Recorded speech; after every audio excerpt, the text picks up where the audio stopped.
Hello everyone, welcome back to your batch Spoken English Zero to Hero. So finally we are starting with our topics.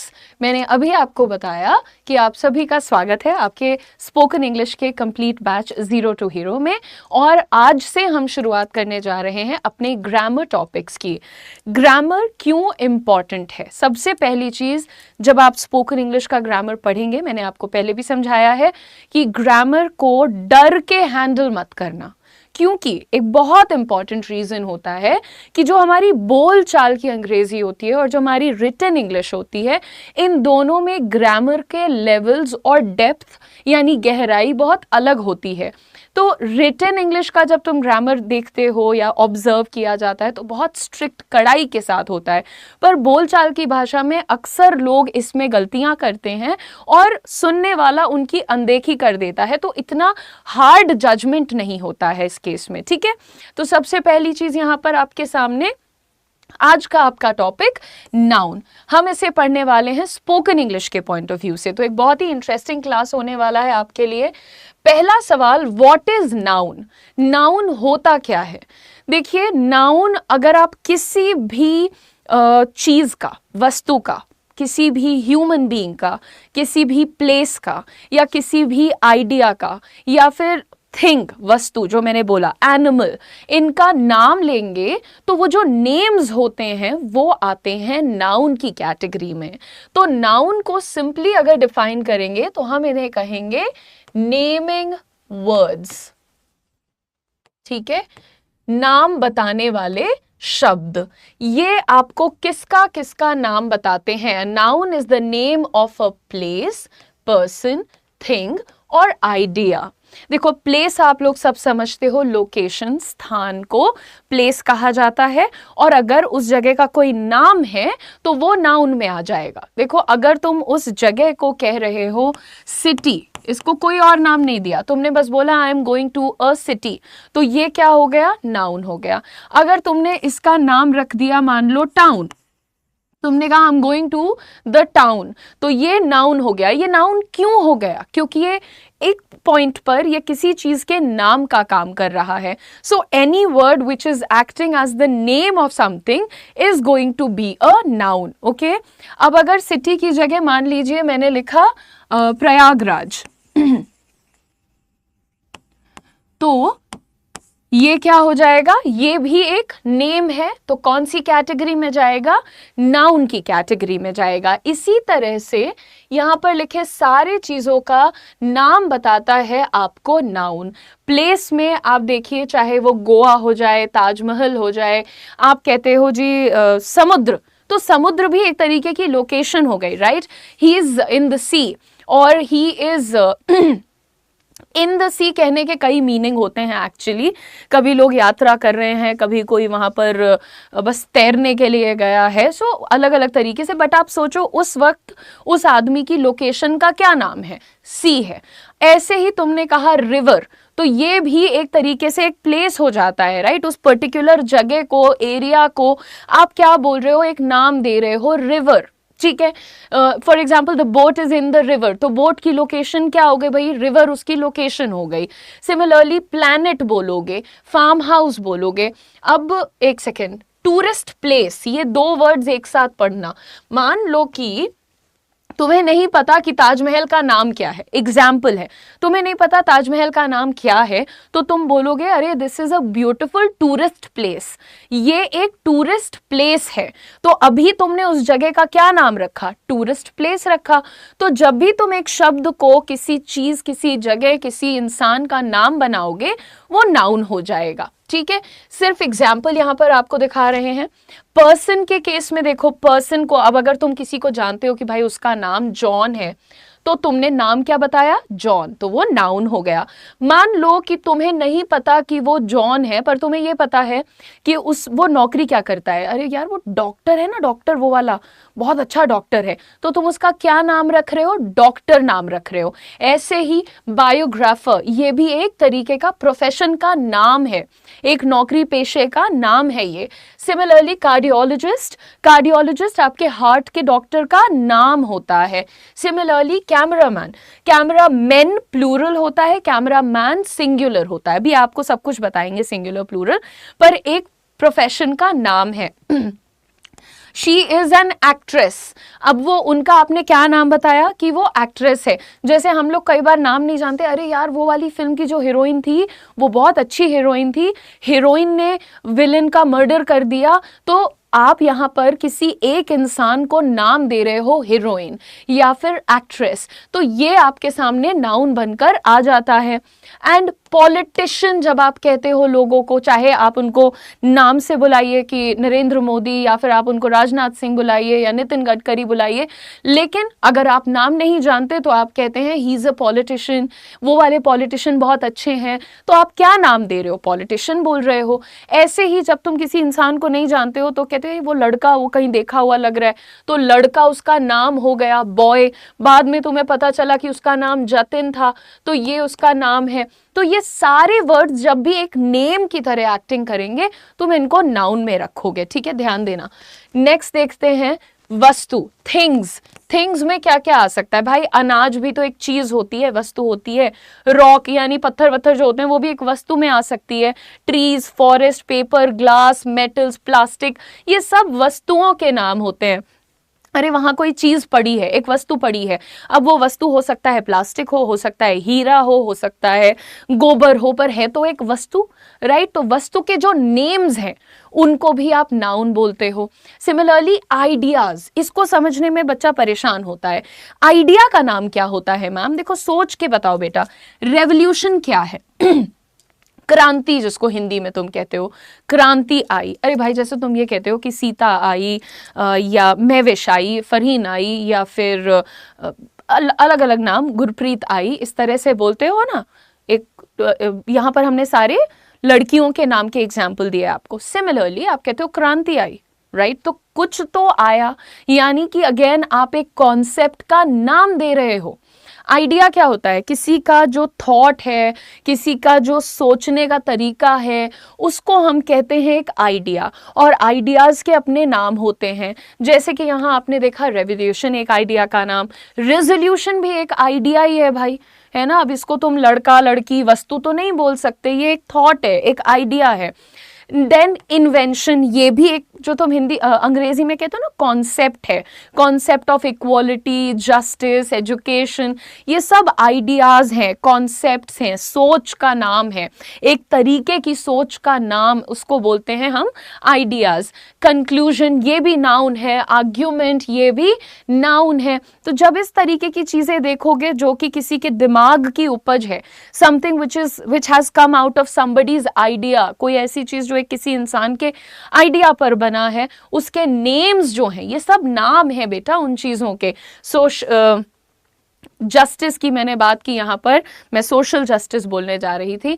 तो justice हो जाए, honesty हो जाए, ये सब कोई लोग नहीं है, पर ये एक थॉट है, एक आइडिया है। इसीलिए कहते हैं कि आइडिया के नेम्स होते हैं, और वो क्योंकि नेम है तो नाउन में जाएंगे। तो पहला फंडा क्लियर है कि नाउन क्या होता है भाई, किसी भी चीज का अगर कोई नाम है, जैसे मान लीजिए मेरे सामने ये सामान रखा हुआ है, अब इसको हम लोग कहते हैं कॉमनली रिमोट, तो रिमोट इसका नाम हो गया। जब तक मुझे नाम नहीं पता था मैं बोलूंगी एक चीज रखी है, अ थिंग इज केप्ट, तो ऐसे करके थिंग इसका नाम हो गया, है ना। तो समझिएगा यहां पर कि नाम का काम जो वर्ड करेगा उसको आप नाउन बोलोगे। अच्छा जी, आगे बात करते हैं, टाइप ऑफ नाउन देख लेते हैं। Proper noun, common noun, collective noun, material noun, abstract noun. बड़ा आसान होता है समझना। अभी जो तुमने पहले एग्जाम्पल्स देखे वो सब मिक्स्ड था। अब अलग अलग टाइप होते हैं कि कौन सा शब्द किस टाइप का नाउन है। सबसे पहले प्रॉपर नाउन अगर मैं आपको बताऊं, प्रॉपर का क्या मतलब होता है? निश्चित, एग्जैक्ट, स्पेसिफिक। तो जब कोई चीज स्पेसिफिक वस्तु का नाम होती है, इंसान का नाम होती है, तो उसको हम कहते हैं प्रॉपर नाउन। जैसे अगर मैं आपको बोलूंगी रजत, राहुल, विद्या, दिव्या, ये स्पेसिफिक लोगों के नाम है ना।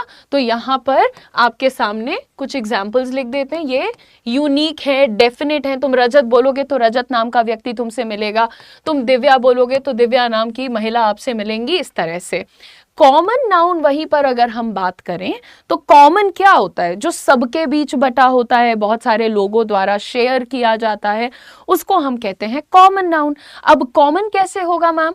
देखो, अगर हम बॉय बोलेंगे तो ये एक कॉमन नाउन है, ये एक नाम है, ठीक है, लेकिन सूट किसको करेगा? जब तुम बात करोगे, तुम बोलोगे बॉय, तो चाहे रजत हो, राहुल हो, रेयांश हो, जो भी हो, ये सब लोग बोलेंगे कि हाँ ये तो मेरा नाम भी हो सकता है, राइट तो एक नाम या कोई भी एक वर्ड जो बहुत सारे लोगों के द्वारा शेयर किया जा रहा है एज अ नेम, उसको हम बोलते हैं कॉमन नाउन। सिमिलरली अगर हमने कहा गर्ल, तो भाई दिव्या हो, विद्या हो, दीपानिता हो, उदिशा हो, ये सब लोग सोच समझेंगे कि ये मेरे लिए यूजफुल नेम है।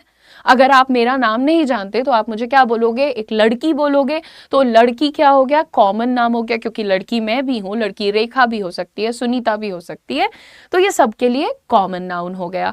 ऐसे ही मान लो मैंने कहा सिटी, तो भाई देखो सिटी कॉमन नाउन है, एक कॉमन नेम है जो कि आप यूज कर सकते हो सूरत के लिए, अहमदाबाद के लिए, लखनऊ के लिए, इलाहाबाद के लिए, एटसेट्रा, है ना।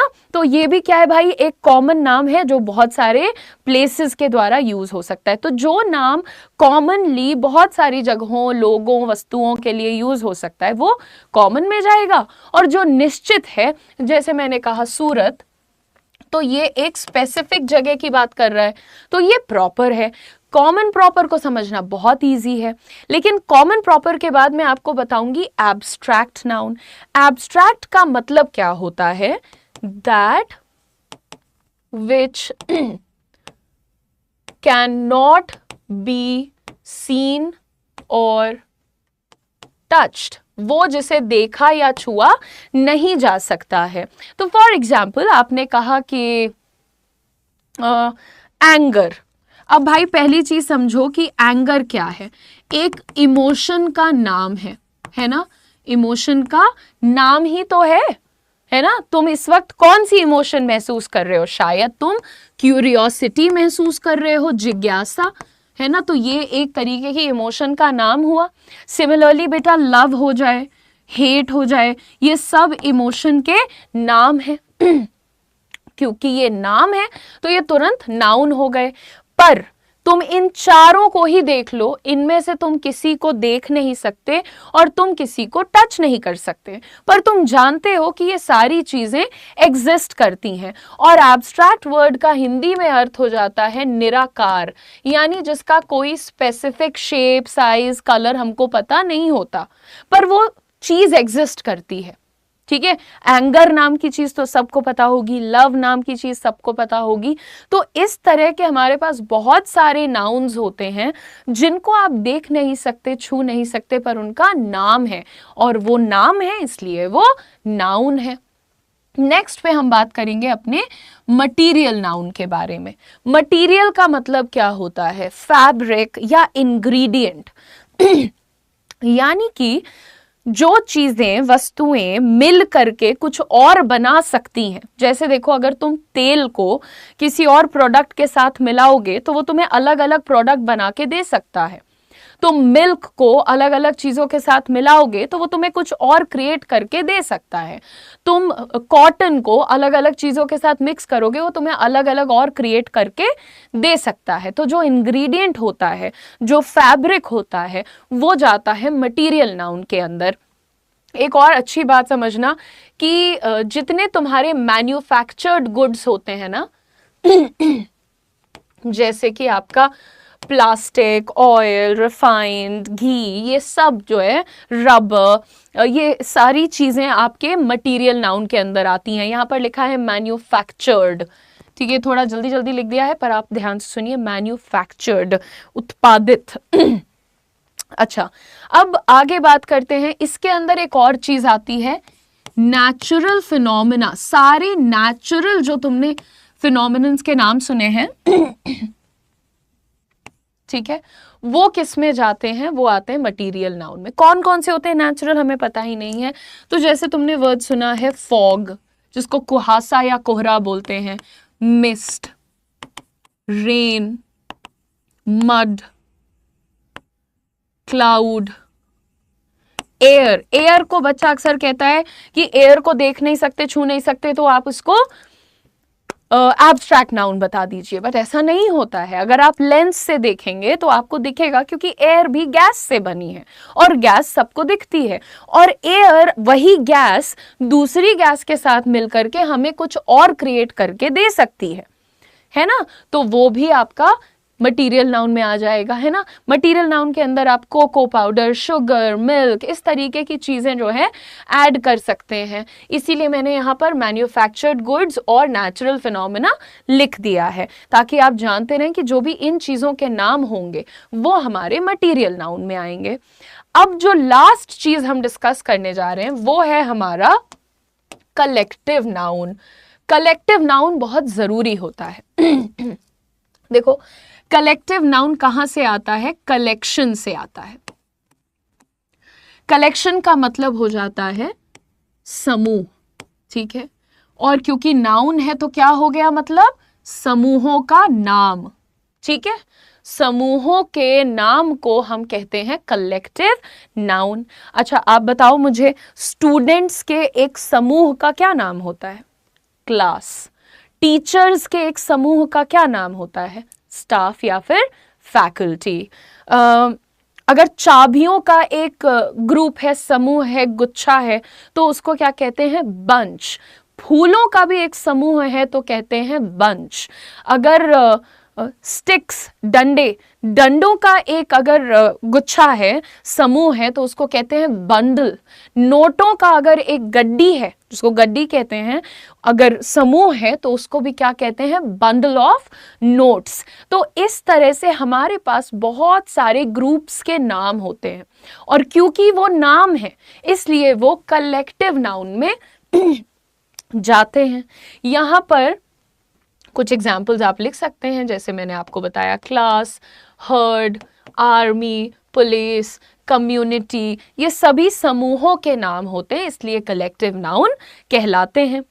अब टाइप ऑफ नाउन आपने देख लिया, तो अगली बहुत जरूरी चीज आती है आपके सामने, number in noun. Number in noun में दो इंपॉर्टेंट बातों पर ध्यान दीजिए, सिंगुलर नाउन और प्लूरल नाउन। जब भी तुमसे कोई इंग्लिश ग्रामर के अंदर नंबर की बात करेगा तो समझ जाना कि वो सिंगुलर प्लूरल की बात कर रहा है। सिंगुलर होता है ओनली वन, यानी एक चीज की बात कर रहा है। हिंदी में इसे हम कहते हैं एक वचन। और प्लूरल नाउन बात करता है मोर देन वन की। जैसे ही कोई चीज एक से अधिक हुई, यानी कि 1.5 हो गई, 2 हो गई, 3 हो गई, 100 हो गई, 1000 हो गई, वो सारी क्या हो जाती हैं? बहुवचन। तो फर्क क्या पड़ता है इससे? फर्क पड़ता है जब भी तुम एक नाउन देखते हो, जैसे तुमने एक लड़का देखा तो तुम उसे बोलते हो बॉय, एक लड़की देखी तो तुम उसे कहते हो गर्ल, एक गाय देखी तो तुम उसे कहते हो काऊ, एक पेन देखी तो तुम उसे कहते हो पेन। लेकिन जैसे ही ये प्लूरल बनेगा, यानी एक से ज्यादा हो जाएगा, तो इसको कैसे लिखते हैं फिर? बॉय में एस लगा करके लिखते हैं, गर्ल में एस लगाकर लिखते हैं, काउ में एस लगाकर काउज बनाते हैं, और पेन में एस लगाकर पेन्स बनाते हैं। ठीक है, अब यहां पर आपने देखा कि रेगुलर नाउन जो होता है आपका, उसका प्लूरल हमने कैसे किया? एड एस, एस जोड़ दिया बस, है ना। लेकिन हमारे पास कुछ ऐसे नाउन भी होते हैं जिनका इर्रेगुलर प्लूरल हो सकता है। जैसे कि मैन को अगर प्लूरल बनाना है तो क्या हम मैन्स लिखते हैं? बिल्कुल गलत। मैन का प्लूरल होता है MEN, मेन। वुमन का प्लूरल भी हम इर्रेगुलर बनाते हैं, बोलते हैं विमेन।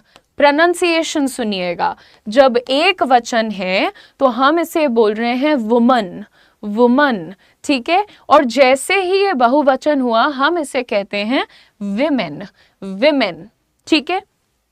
आगे बात करते हैं, अगर मान लो हमारे पास है चाइल्ड, एक बच्चा है तो उसको चाइल्ड कहते हैं, अ चाइल्ड इज प्लेइंग, एक बच्चा खेल रहा है। लेकिन अगर ये बढ़ गया यानी प्लूरल हुआ, तब ये चाइल्ड्स नहीं बनता है, चिल्ड्रेन बनता है, चिल्ड्रेन। और कभी भी मेन को मेंस मत लिखना, विमेन्स मत लिखना, क्योंकि ये स्पेलिंग बदल कर प्लूरल होता है, ठीक है, इसका थोड़ा सा ध्यान दीजिएगा। ऐसे ही चिल्ड्रेन को भी चिल्ड्रेंस मत कर देना, है ना।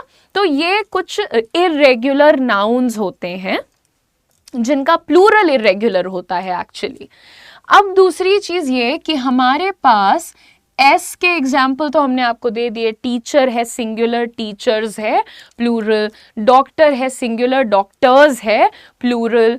लेकिन ई एस कहां पर ऐड करते हैं? जैसे अगर मैं आपसे कहूं आई हैव 1 ग्लास, यानी मेरे पास एक ग्लास है।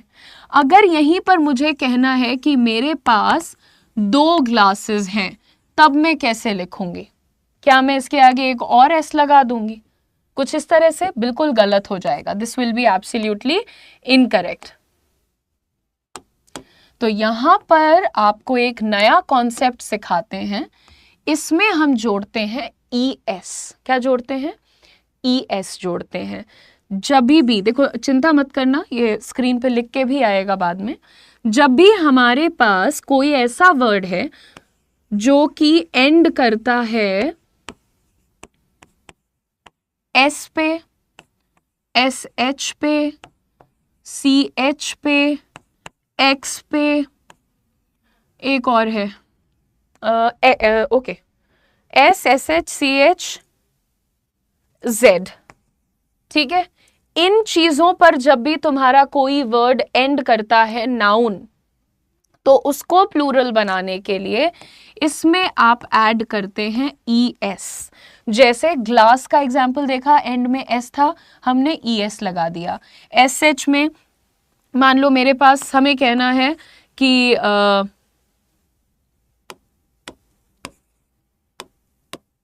उसने बहुत सारे व्यंजन बनाए, तो डिश में डिशेज, ठीक है।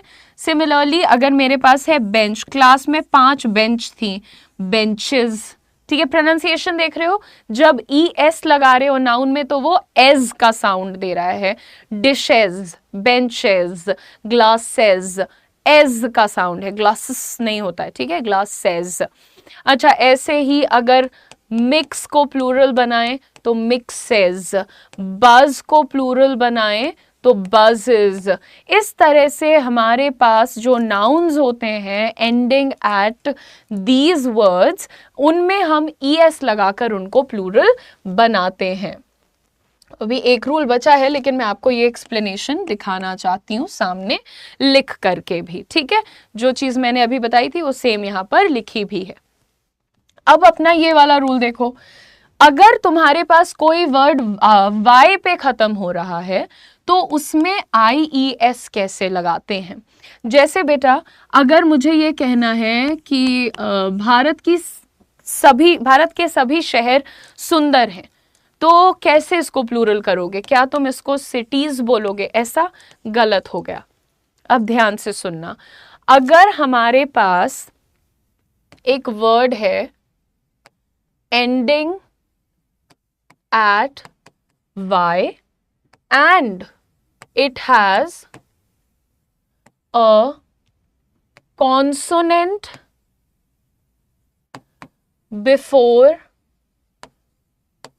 itself, it has a consonant before itself, drop y, यानी y को ड्रॉप कर दो, हटा दो, add IES, ठीक है। अब देखो एक बात और लिख लो, वॉवल कौन कौन से होते हैं?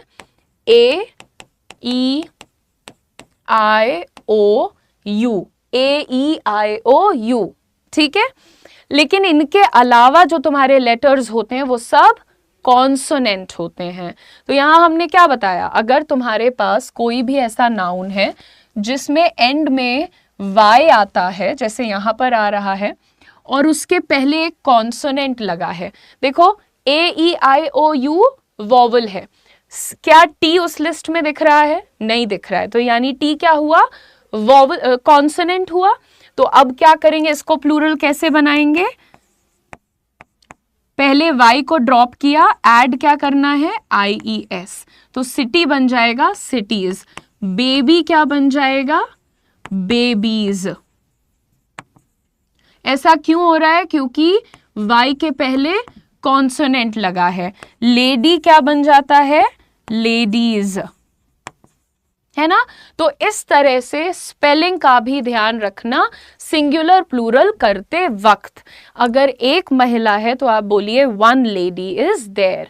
अगर एक से अधिक है, 2 हैं, 10 हैं, तो आप बोलिए 10 लेडीज आर देयर। लेडीज, है ना, लेडीज। और साथ ही स्पेलिंग का भी ख्याल रखना पड़ेगा। यहां तक हमने बात की नाउन क्या होता है, कितने टाइप का होता है, और उसके अंदर नंबर यानी सिंगुलर प्लूरल क्या होता है। अब जरा बात कर लेते हैं हम लोग काउंटेबिलिटी की। काउंटेबिलिटी क्या होता है? देखो, बिलिटी जब लग जाए, एबिलिटी समझो, सकता है कि नहीं सकता है, हो सकता है कि नहीं हो सकता है, ठीक है? तो काउंट का मतलब जानते ही हो, गिनना, है ना? तो गिना जा सकता है या नहीं गिना जा सकता है, इसी के बारे में बात करता है काउंटेबिलिटी। अब तुम खुद सोचो, अगर तुम्हारे पास पेन है तो तुम पेन को गिन सकते हो। 1 पेन, मान लो एक और है इंक पेन है, और मान लो एक रेनॉल्ड्स की पेन है, एक जेटर है, तो कैसे बोलोगे? 1 pen, 2 pens, 3 pens, 4 pens.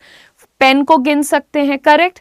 Fingers को गिन सकते हैं, 1 फिंगर, 2 फिंगर, 3 फिंगर्स, 4 फिंगर्स, ऐसे करके गिन सकते हैं। लड़का लड़की को गिन सकते हैं, 1 बॉय, 2 बॉयज, 3 बॉयज, गिन सकते हैं। तो जिस चीज को तुम गिन सकते हो उसको बोलते हैं काउंटेबल नाउन। वो चीज जिसे आप गिन सकते हैं can be counted, they are called countable noun, ठीक है? फिर बात करते हैं अनकाउंटेबल नाउन की। अनकाउंटेबल क्या होता है दोस्त? वही जिसे आप गिन नहीं सकते हैं, कैन नॉट बी काउंटेड, यानी आप गिन नहीं सकते हैं, ठीक है? अब एक बात समझिएगा, क्या नहीं गिन सकते मैम? हर चीज को गिन सकते हैं। अच्छा बेटा, बताना जरा, वाटर को गिन सकते हो?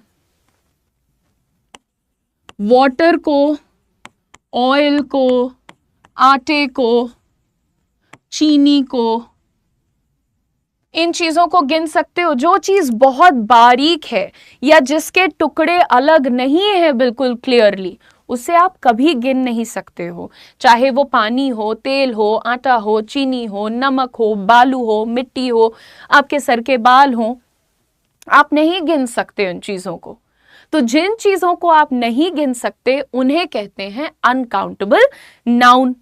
अब यहां पर एक बहुत इंपॉर्टेंट बात सीखिए कि हम कैसे पहचानेंगे काउंटेबल अनकाउंटेबल को। इधर लिखो काउंटेबल, इधर लिख लो अनकाउंटेबल,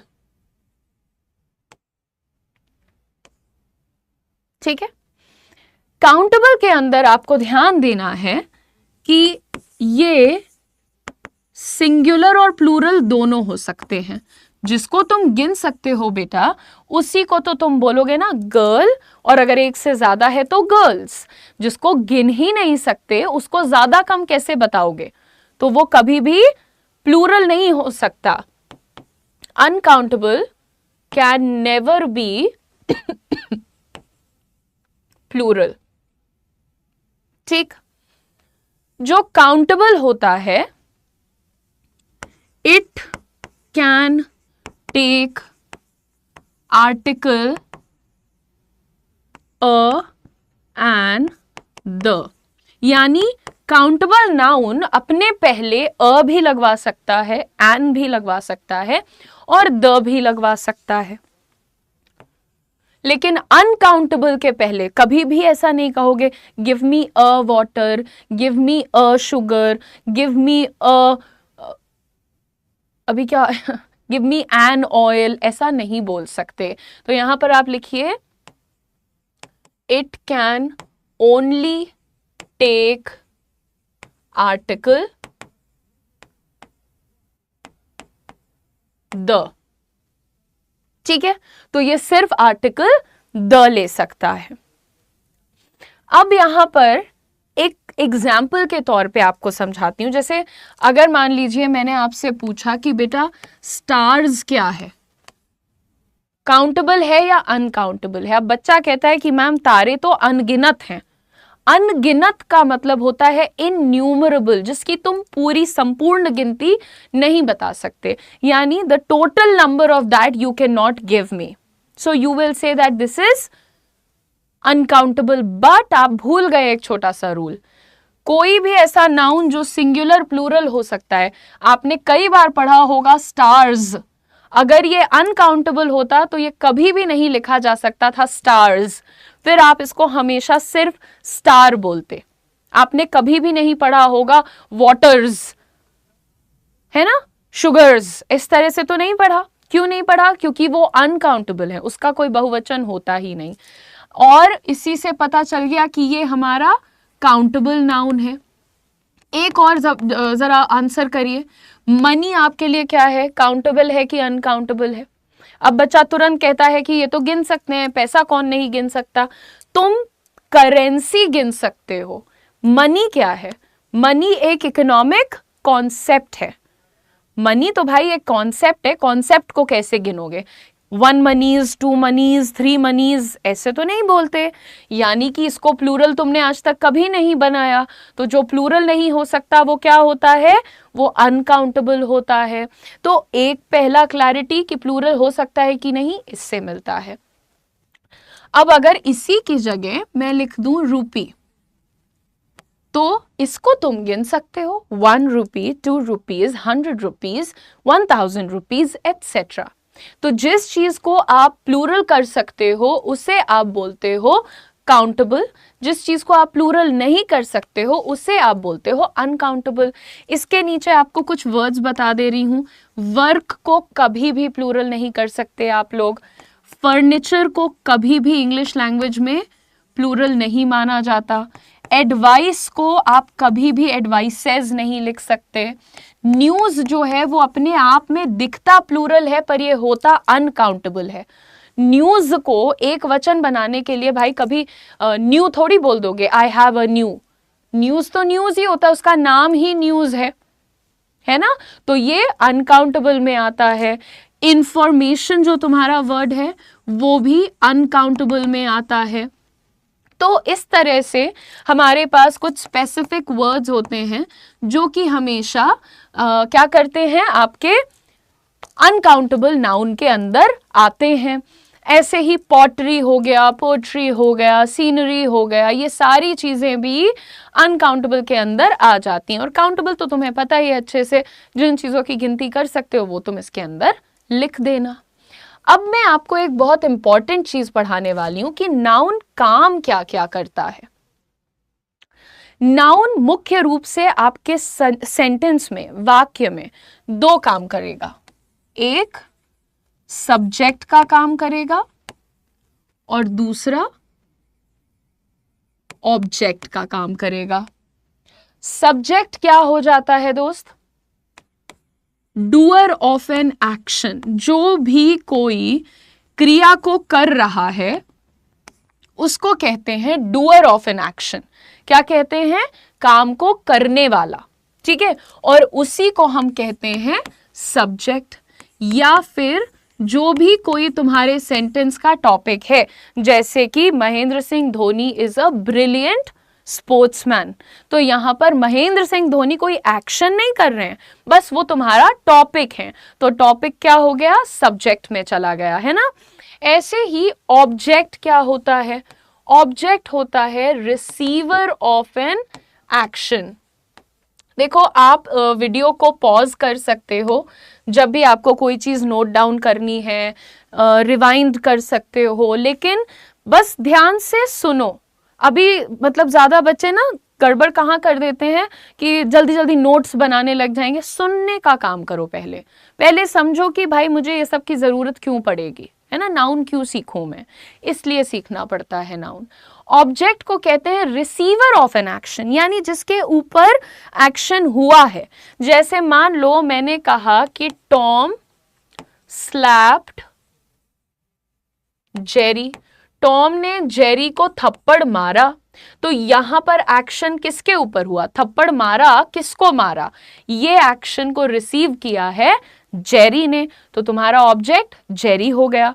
अगर हम कहेंगे कि आई बेक्ड अ केक, अब ये बेकिंग का जो मेरा एक्शन है ये मैंने किसके ऊपर किया, केक के ऊपर किया। आई बेक्ड अ केक, केक ने मेरा एक्शन बेकिंग का रिसीव किया, तो वो मेरा ऑब्जेक्ट हो गया। तो चाहे जेरी हो चाहे केक हो, दोनों नाउन दिख रहे हैं आपको।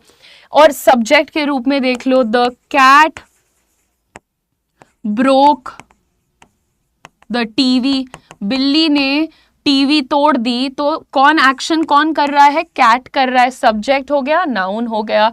और क्या एक्शन किया, तोड़ दिया, उसने तोड़ दिया, क्या तोड़ा, तोड़ने को किसने रिसीव किया, टीवी ने किया, तो ये तुम्हारा ऑब्जेक्ट है, ये तुम्हारा सब्जेक्ट है। मेन रूप से नाउन सब्जेक्ट और ऑब्जेक्ट का काम करता है, कुछ और कॉम्प्लिकेटेड चीजें भी करता है ये, लेकिन मैं अभी आपको जानबूझकर ये दो चीजें ही बता रही हूं, सब्जेक्ट नाउन, ऑब्जेक्ट नाउन, ठीक है। लेकिन हाँ, ये वाला इंपॉर्टेंट है, पजेसिव नाउन।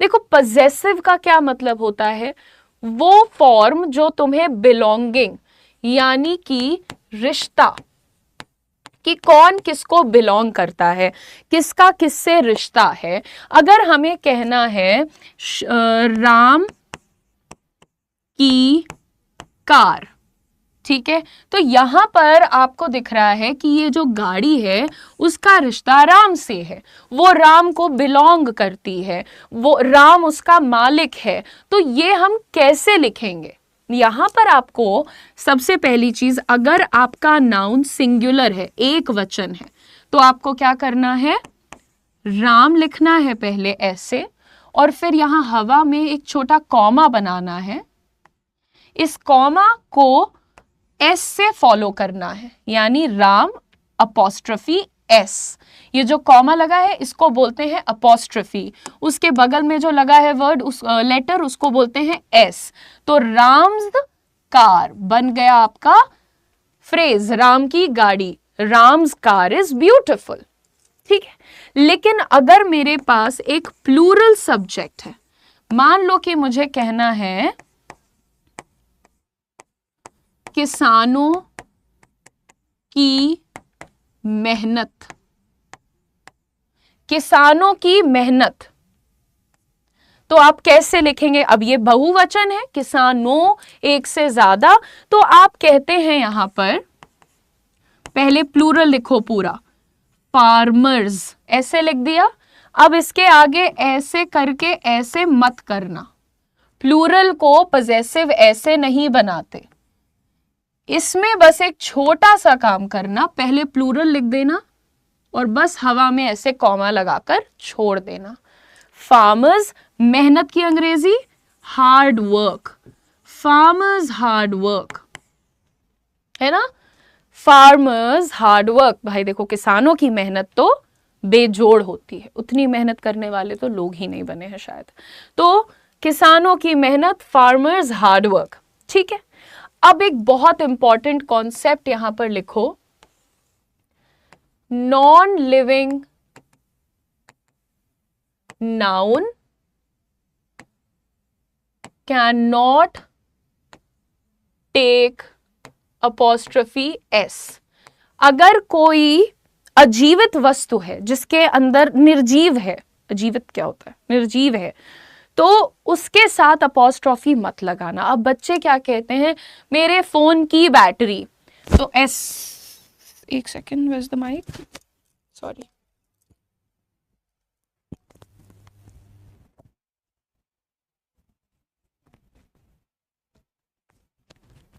हाँ जी, तो बच्चे कहते हैं माय फोन्स ऐसे लगाकर बैटरी, है ना बेटा, ऐसे कई बार बोलते हो आप लोग, पर ये गलत होता है। देखो बिल्कुल गलत है ये। जो चीज में जान नहीं है उसका तुम रिश्ता और मलिकाना कैसे दिखा रहे हो? उसकी ओनरशिप और पोजेशन तो जिसमें जान ही नहीं है, वो कैसे किसी चीज का मालिक होगा या कैसे किसी चीज का रिश्ता रखेगा? नहीं है possible.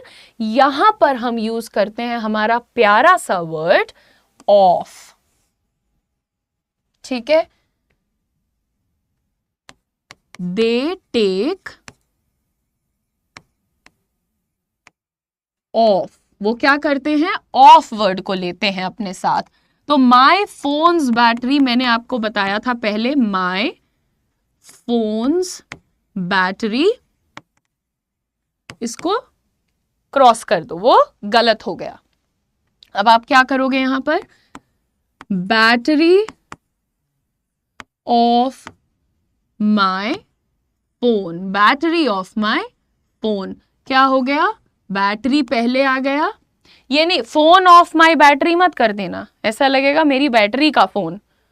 Battery of my phone, मेरे फोन की बैटरी, ऐसे लिखना पड़ेगा। ठीक है, सो बैटरी, और हमने ऑफ वर्ड से यहां पर एक रिश्ता बिलोंगिंग भी दिखा दिया है। तो ये होता है आपके लिए पजेसिव नाउन। तो सब्जेक्ट का काम करता है, यानी डूअर होता है, टॉपिक होता है।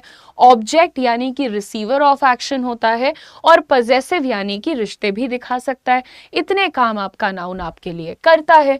अब एक छोटी सी एक्सरसाइज करके क्लास को करेंगे खत्म।